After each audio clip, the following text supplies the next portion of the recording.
Hello, my name is Jose Perez, Training Department Manager for Yamaha Commercial Audio in the US. Today, we're actually going to present you a video on how the M7CL works, the features that you find in the console, and also how easy it is to use the system. Let's begin by looking at the two available systems. We have a 32 and a 48 channel version. Both of them have 4 stereo input channels. That means 32 plus 4 or 48 plus 4. Those input channels are actually going to be mic or line level. If we need more inputs, we can actually expand the system using card slots on the back of the system. At that point, we can actually have more than those 48 monos and the 4 stereo input patched to the system, or more than 32 and the 4 stereos on the 32 channel version. The limitation is how many channels we can mix at the same time. If I'm using a 48 channel version, I can mix 48 mono channels and 4 stereo input channels. That means that I can mix up to 56 channels at the same time. If I'm using a 32 channel version, I have the 32 mono plus the 4 stereos. That means that I can actually mix up to 40 channels at the same time. Both systems have 16 mixes. Mixes are outputs of the systems. Those mixes can actually work as auxes or they can work as groups, the way that your system works on your analog console, where you have groups and you have auxes. We also have 8 matrix outputs. We have a left, right, and also a mono output. Or you can actually change the console, and the console can work as an LCR system. Those outputs can be actually routed to the 16 Omni outputs on the back of the console. If you need to use more than 16 outputs, you will have to expand the system using the card slots on the back. We also have 8 DCA groups and 8 mute groups. We also have the control of accessing the console. That means that you can have multiple users with different levels of knowledge on how the product works. At that point, you can actually control how much access they are going to have to the system. You can have as many users as you want. All these features actually come built in a very small footprint. We can also control this system using our PC computer, or we can use the same computer system to actually build the console and program the console before we get to location.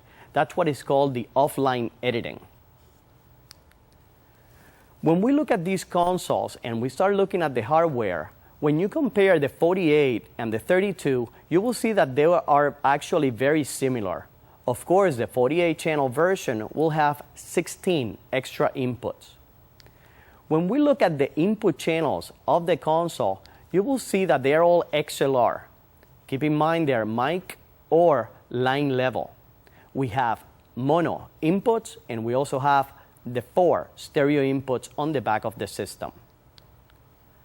Also, when you look at the back of the system, you actually have the output and control area.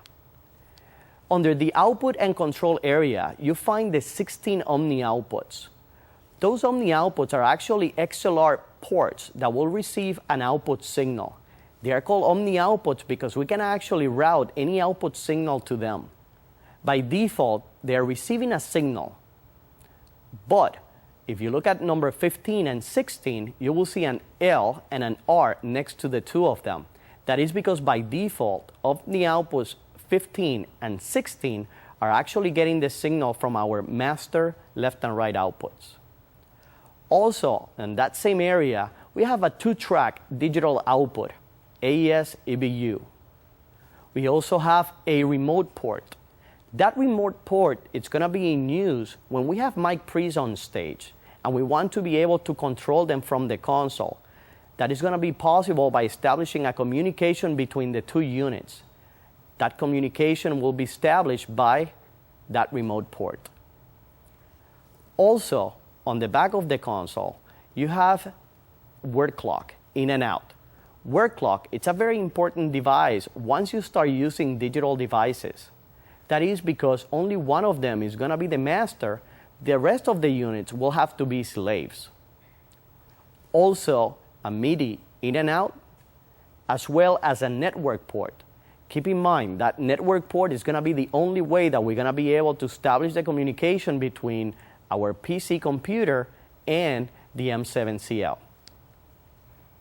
Also on the back of the system, we find the expansion and power area. That area is called the expansion and power area because, first of all, when we need to expand the system, that's where the cards will go. Later on in this presentation, we will have a chapter that will show the different card options that you have to expand the system. Under the power area, you find the on and off switch, as well a connector next to it in case you want to use a redundant power supply. If you choose to use that redundant power supply, it could be done using a PW800. Now, let's talk about the control surface. When you look at the control surface of the console, you will see a big amount of faders. Let's begin with the mono faders. Keep in mind that you have no layers on the M7CL. That means that whatever channels you're mixing at that point, you actually have faders for them at all times. When you look at the bottom of that fader, you find a number. That number is identifying that channel. That fader is actually a 100 millimeter motorized fader. Above it, you actually have an area to label that input channel. You also have an on switch to turn that channel off or turn that channel on. You also have a meter to give you a reference of the input signal coming into that channel. Above that, you have a Q button. That Q button is actually the button that we press when we have headphones plugged to the console and we want that source to come to our headphones. We'll press the Q button and that source will be routed to go to our headphones. Above that, you have a blue button. That blue button is actually the SEL. That stands for select button. The way that our products work is you select, you tweak, and you store. We use that button to select the channel that we want to work with. Other faders that you find on the console, on the control surface, are going to be the 4 stereo faders. Those faders have the same characteristics as the mono channels.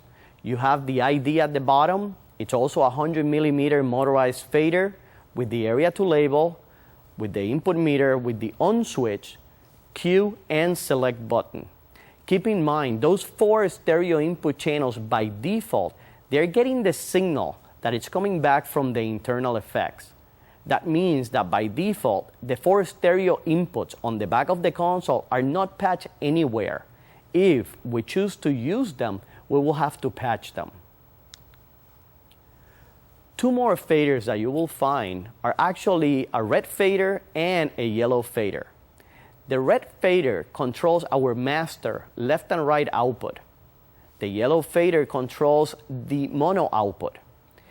In the case that we change the console to work as an LCR mode, the red fader will do our left and right master outputs. The yellow fader will do our center channel. Those are also 100 millimeter motorized faders with an area to label them, a Q button, and a select button.